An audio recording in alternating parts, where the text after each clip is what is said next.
Hi gang, Rob here. It is the afternoon of 8 October 2018. Yes, 8 October 2018. 86 sunny degrees in northeast Indiana today. My goodness, this weather is unbelievable. But I didn't come on today to talk about the weather. I came on today to talk about the state of our nation and the significance of an election that's going to happen 4 weeks from tomorrow. And by the way, this might be a long-ish video, so just to advise you as to the best use of your time, if you are a dyed-in-the-wool Democrat voter, a leftist, a socialist, a consumer of poison Kool-Aid, you might just want to move on. If you are a left-leaning person who has looked at the events of the last couple of years and they've made you scratch your head, the behavior of your elected leaders has left you puzzled and concerned, you should watch. If you are a Republican with great party loyalty and you've been disturbed, full of anxiety, not happy about the leadership of your party, and by the leadership of your party I mean Donald J. Trump, President of the United States, you should watch this video. If you are a deplorable an enthusiastic long-term Trump supporter, you should watch this video. Okay, so let's start out with my history as it pertains to one Donald J. Trump. See, I'm 53 years old. In November of 1987, when I was 22, by the way, at the end of, nearing the end of my drinking and drugging career, but also a former National Junior Achievement Champion. Yeah, believe it or not. Between age 16 and age 23, a lot of bad stuff happened. But in my high school years, I was sort of a young man of great expectations. I was kind of like Alex P. Keaton with a drug habit. I was a Reagan conservative. I dressed in blue blazers and penny loafers and wore Oxford shirts and simple ties and all that stuff. But, by the time November of 87 rolled around, I was in pretty bad shape. And this book came out by a guy whose career I had followed through my young career. It was called The Art of the Deal, written by Donald Trump. He was an interesting guy. When the book was about a year old, I was in treatment. Yeah, I was in treatment for drug and alcohol addiction, and one of the few things I read that wasn't recovery literature was that book, The Art of the Deal. I had been familiar with Donald Trump up to that point, and somebody brought that book to me while I was in the hospital, and I read it cover to cover. And since then, I've sort of been mindful of the basic principles it contained, and I've followed the career of this guy, Trump. And I always paid attention to how he answered questions about the future in politics, because he always kind of answered them the same way. 30 years before he ran for president, he would answer, questions posed to him by a giddy Oprah Winfrey who fawned over him. She said, any chance that you'll ever run for president? And he'd say, I don't know, but I have considered it. Maybe someday I will. I can tell you this. If I ever run, I'll win. I'll do very well. And over the years, you might not have noticed it flying under the radar, especially in contrast to his rise as a reality TV star. Donald Trump has always been a student of global economics, global politics, and the American political scene. He's always been very good at identifying things that our country didn't do very well, and always had ideas on how to do them better. So when he ran for president in 2016, when he descended the golden escalator at Trump Tower, and he made his announcement, my response was predictable. I remembered what he said. And when he announced his candidacy, I said, much like Ann Coulter, which caused great amusement among liberal and conservative pundits alike, Donald Trump is going to be the 45th president of the United States. We all watched him, some of us with great consternation, and me with great joy and lots of laughter. I watched him decimate a field of 17, including him, Republican candidates, and one Hillary Clinton, and lo and behold, become elected president of the United States. Now, why was I an enthusiastic supporter of his? In some ways, it doesn't make a lot of sense. I should have been a neocon. I should have been in the Jonah Goldberg, Bill Kristol camp. I should have been in the Ted Cruz camp. But I knew something about Trump, and I knew something about the state of American politics that many didn't consider. See, I had come to view the American political landscape as a corrupt organization. I didn't see things, haven't seen things in a long time in the way that they're packaged and presented to me. I've never seen over the last decade or so a political system consisting of good guys, Republicans, who are all conservative, and bad guys, Democrats, who are all communists. Instead, what I've seen is some modern, real version of that old Bugs Bunny cartoon with the sheepdog and the wolf, who would carry their lunch buckets to the up to the gate every morning, say good morning to each other over coffee, and then clock in and go to war for 8 hours. And then when the day was over, they would clock out, be best buddies, maybe head to the bar, have a drink before going home. You see, but it's even worse than that. I came to see the American political scene as a well-orchestrated kabuki theater designed to present a false battle, a false environment of conflict between two political parties who in truth were completely on the same team and existed to spar with each other, much like the Globetrotters and the Washington Generals, to provide a show to occupy the masses, keep them arguing with each other, while they themselves, members of both political parties in positions of wealth and power, continued to perpetuate their own existence by lying to us over and over again, telling us what we wanted to hear, throwing red meat to us so we would kill each other to get it, while they laughed at us and took more and more and more of our power, which we cheerfully delegated to them.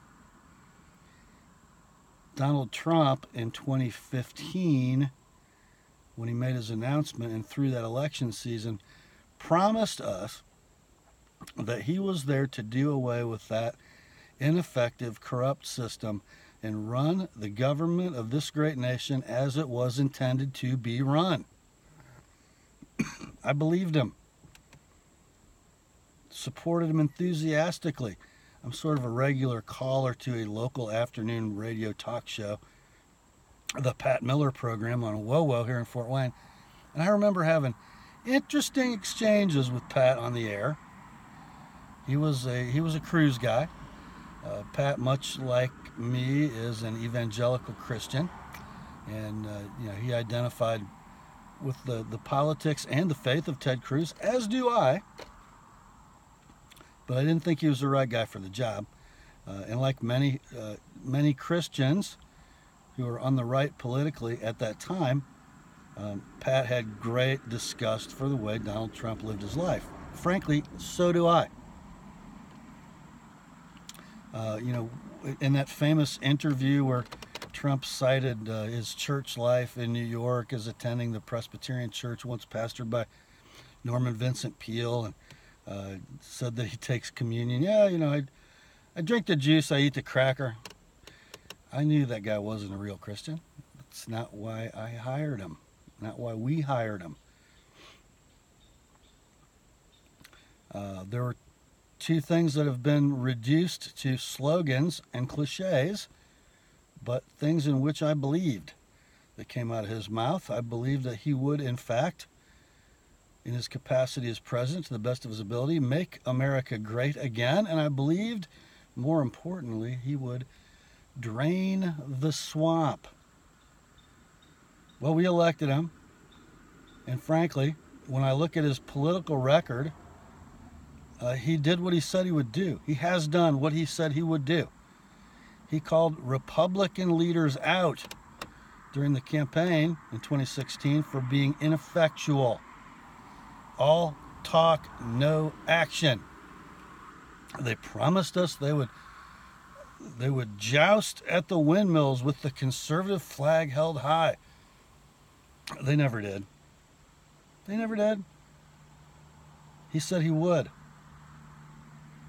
which puzzles me in the fact that conservative voters were so against him.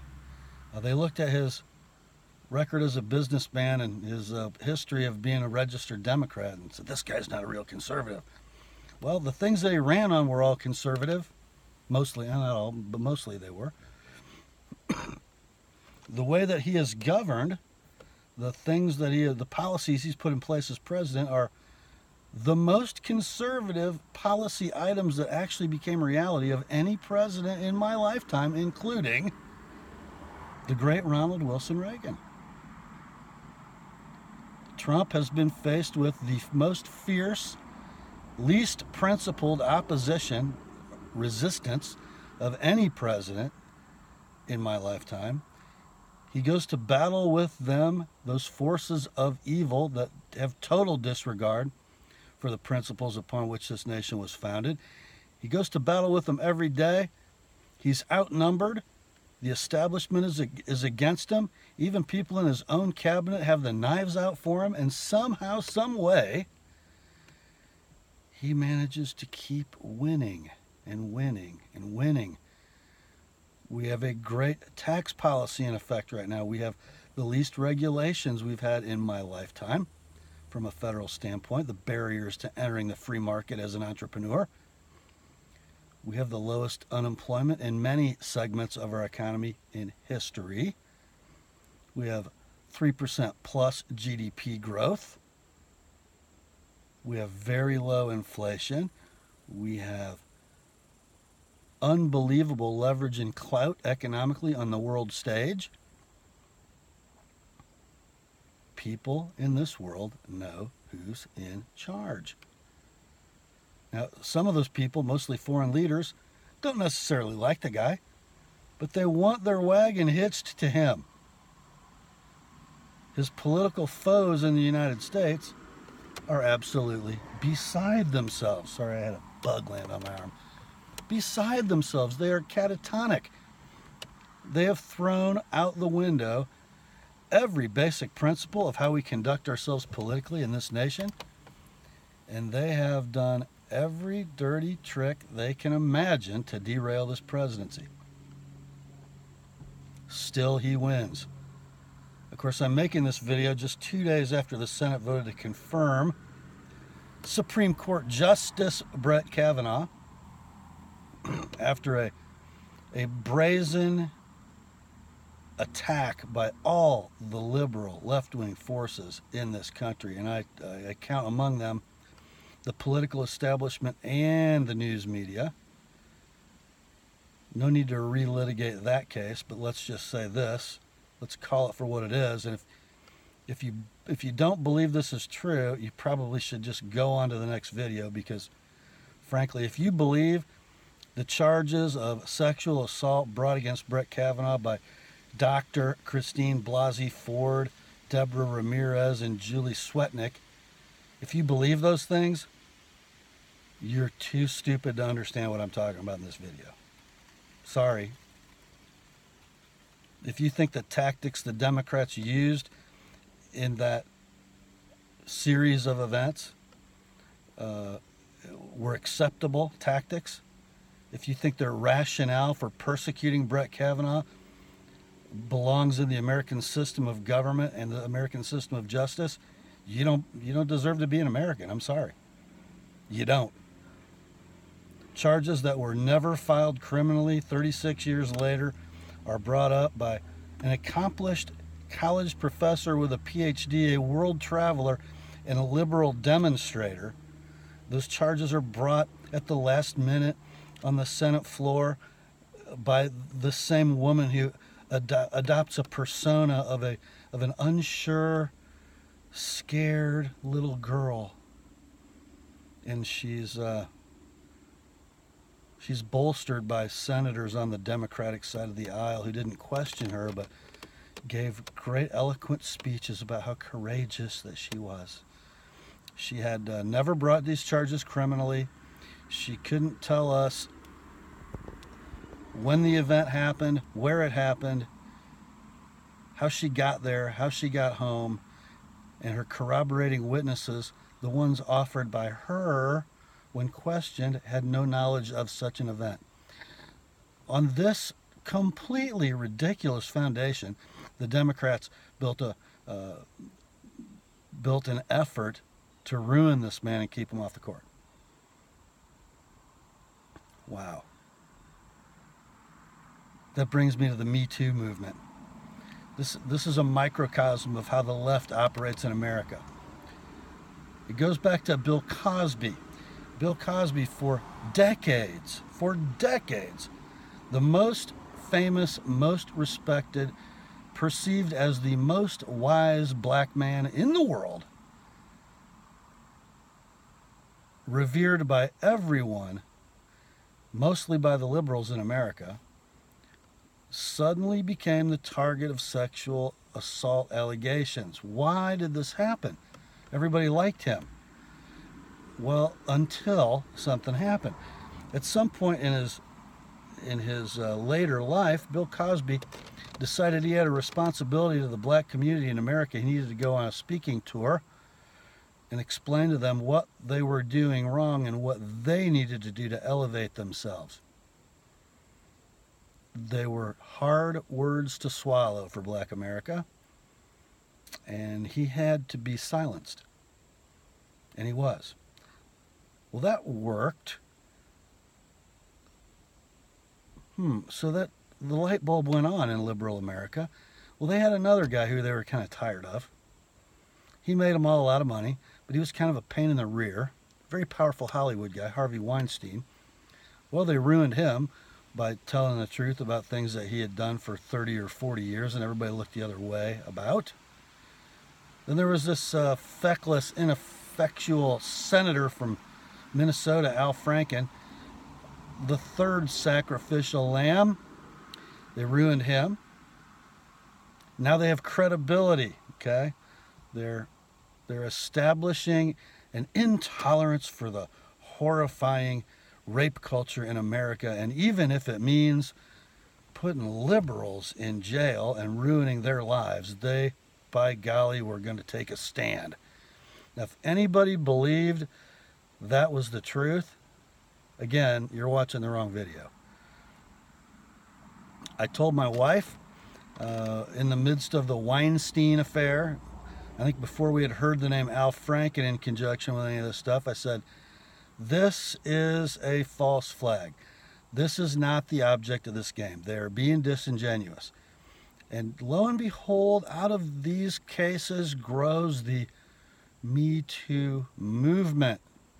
I told my wife that hashtag isn't about Weinstein. It's not about Bill Cosby. It's not about Al Franken. This is a case they're going to build, a narrative they're going to create, a paradigm that they're going to foster in America that enables them to have the high ground when they decide to take down Trump. I think they realized quickly it wasn't going to work on Trump personally, because we all knew who we were getting when we elected him. It didn't matter. It didn't matter.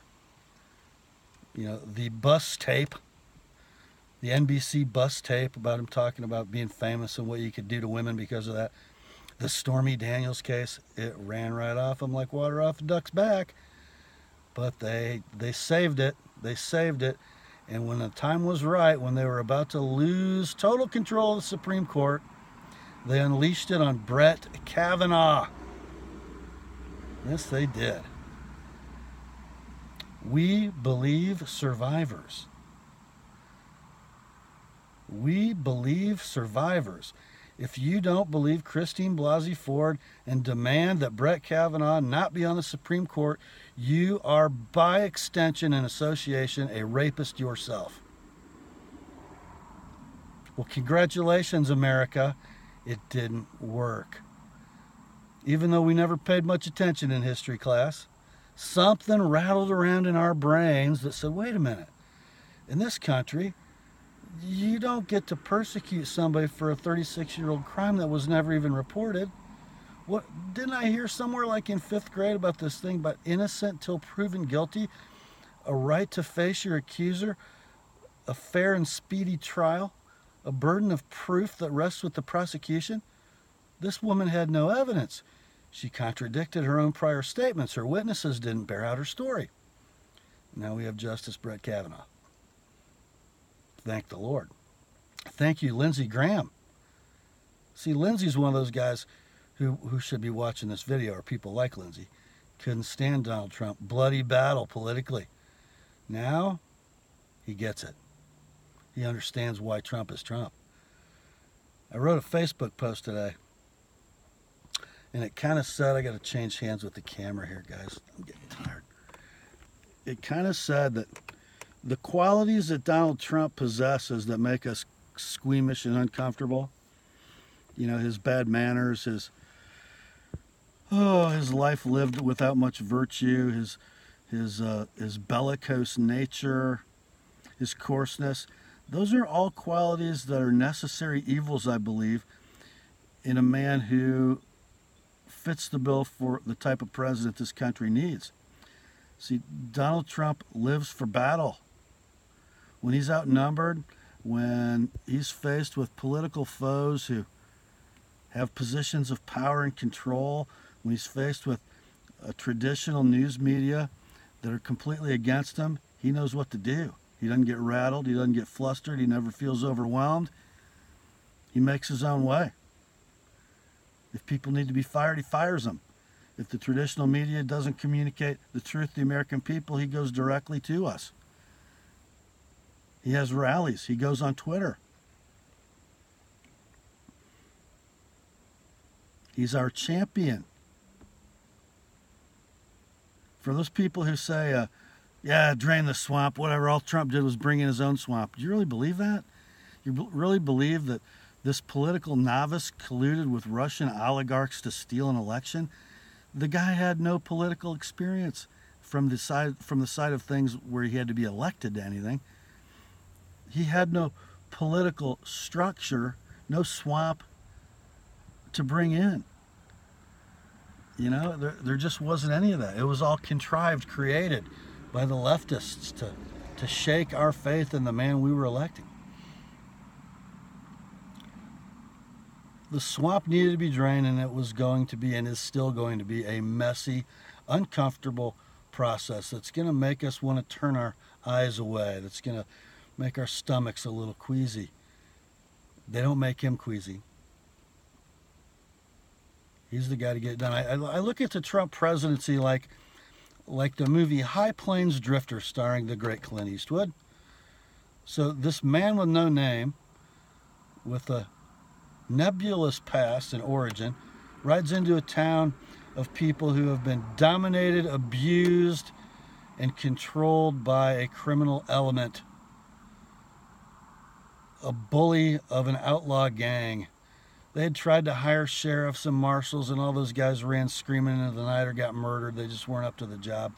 All the townspeople, although they really, really wanted to be free of this menace, they didn't have the guts or the skill to take care of it.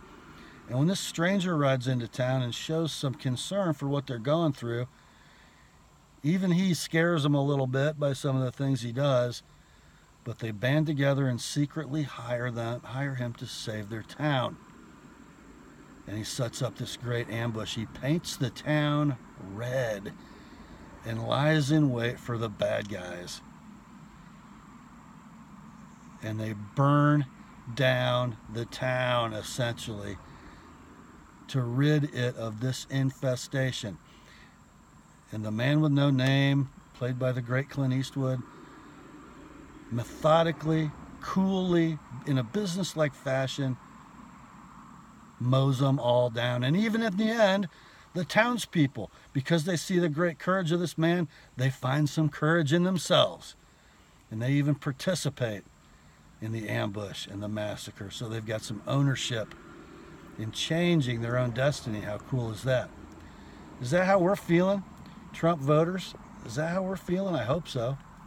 Are we seeing the champion that we hired have great success and now we're feeling emboldened ourselves? I hope so. We have a test coming up in 4 weeks, don't we? Let's see if that's true. We have a midterm election. Now, you know, I was taught in civics class, because when I went to high school, we still had civics in school. I was taught that we should all vote. We should participate in the American process. We should evaluate each candidate on his or her merits and vote our conscience. Well, I'm here to tell you, my friends, this isn't one of those years. We live in a political environment where the left, the new Communist Party, aka the Democrat Party, are in lockstep. Any member of that party that runs for an elected office by saying things that don't sound like they're in a lockstep with Democratic leadership is lying to you. He might not even be doing it on purpose. He might not be aware of the pressure that's going to be applied to him once he wins that office by his party. These are the facts, my friends. The Republican Party is not quite as weak as it was 2 years ago, 4 years ago, 8 years ago. Grudgingly and with a queasy stomach, they're lining up behind their champion, Donald Trump. They're ready to do battle. And it's up to us to make sure that neither House of Congress, the House of Representatives, or the Senate fall into the hands of an angry mob known as the Democrat Party. They have no respect for the laws of our nation. They have no respect for justice. They have no respect for due process or truth. They exist to keep Donald Trump from draining the swamp.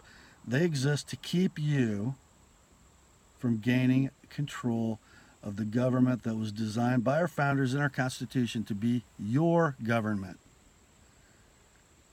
Don't be apathetic. Don't be queasy. Don't cower in the corner of your store hoping that the man with no name will take care of this all by himself. He needs a little bit of your help. So walk into that voting booth. If you feel better by pushing every button or pulling every lever, do that.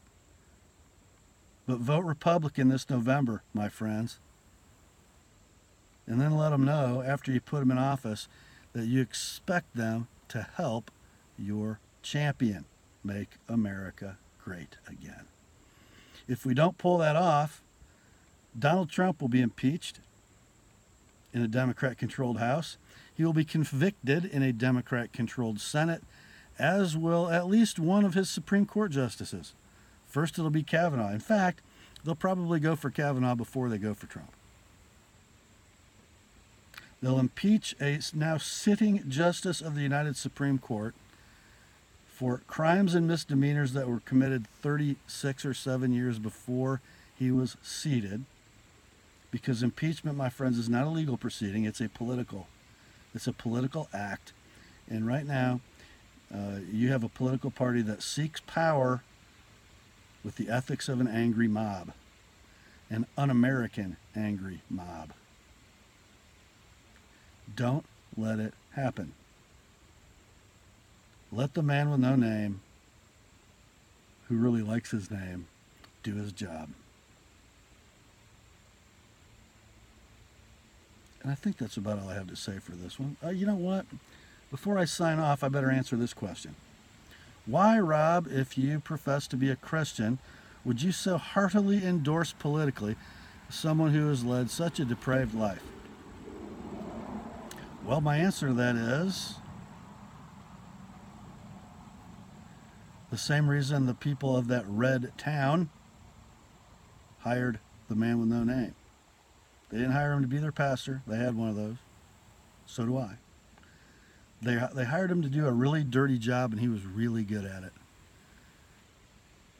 This is his season, and God uses some of the strangest men and women to accomplish his will. And who knows? Maybe in the process of all this, that depraved sinner who's a Christian in name only, Donald J. Trump, might find for himself that Jesus Christ is Lord, and it might change him. Who knows? It'd be nice. Maybe he's changed it a little bit already. I hope he has. So that's all for this one, my friends. Grace to you and peace from God our Father and the Lord Jesus Christ. Remember, the word is sharp, and God bless America.